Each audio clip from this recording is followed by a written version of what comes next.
பாமகவால் வெற்றி பெறப் போகும் திருமாவளவன் அவர்கள் சிதம்பரம் தொகுதியின் தற்போதைய கள நிலவரம் என்ன? சிதம்பரம் தொகுதியில் மீண்டும் விடுதலை சிறுத்தைகள் கட்சித் தலைவர் திருமாவளவன் அவர்கள் போட்டியிடுகிறார். அவர் இந்த முறை தன்னுடைய பானை சின்னத்திலே போட்டியிடுவார் என திமுக தலைமைக்கு ஏற்கனவே சொல்லியிருந்தார்.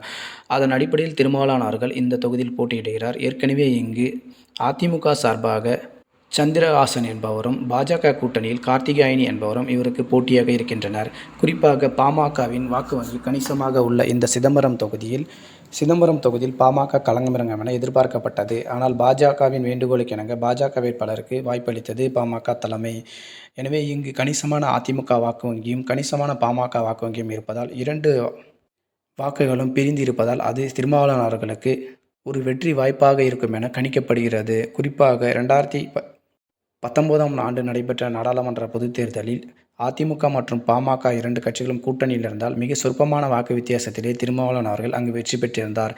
தற்போது 5 ஆண்டு அவர் எம்பியாக உள்ளார். தொகுதி பக்கம் வரவில்லை என பல பேச்சுகள் அடிபட்டது. அந்த எதிர்ப்புகளை சமாளித்து பாமக மற்றும் அதிமுக ஒரே கூட்டணியில் இருந்திருந்தால் தற்போது திருமாவிற்கு அது மிகவும் சவாலான ஒரு தொகுதியாக இருந்திருக்கும். ஆனால் பாமகவின் வாக்கு வங்கியும் அதிமுகவின் வாக்கு வங்கியும் பிரிந்து கிடப்பதால் அங்கு திருமாவளவன் அவர்கள் வெற்றி பெறுவதற்கான வாய்ப்பு இருப்பதாக கள நிலவரங்கள் தெரிவிக்கின்றன. தொடர்ந்து அரசியல் சார்ந்த காணொலிகளில் தெரிந்து கொள்ள நம்முடைய சேனலை சப்ஸ்கிரைப் செய்யுமாறு கேட்டுக்கொள்கிறோம்.